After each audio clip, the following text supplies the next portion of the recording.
Microsoft cuts deal with activist shareholder to avoid fight. Shareholder fights heat up. Activists aim for bigger targets. Those are some of the recent headlines. The annual proxy season has brought them forth.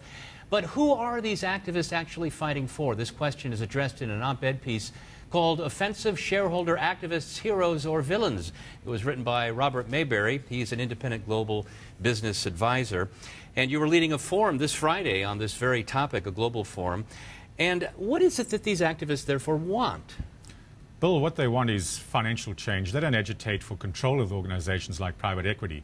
What they want is to extract and ensure greater value, financial value, off the balance sheet for the shareholder, and most importantly in the short term for themselves. And what's happening actually?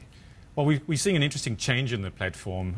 Those shareholder activists, mostly the hedge funds, have had success, particularly Mr. Ackman of Pershing Square Capital had a great run at Canadian Pacific Railway, and less so at recently at J.C. Penney. And the reason, in my view, is I have enormous respect for Bill Ackman, but what shareholder activists need to understand is there's a big difference about agitating for financial change and actually bringing about change in these iconic organizations. J.C. Penney would have taken 5 years to bring about meaningful, long-term, sustainable change.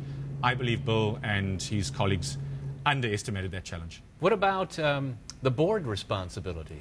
Well, it begins and ends there, and the reason why we are seeing such a surge in shareholder activism, particularly the offensive shareholder activists, is because leadership teams and management and boards are not necessarily spending enough constructive time with the defensive shareholder activists, the traditional mutual funds and pension funds, who generally agitate with constructive change, for constructive change.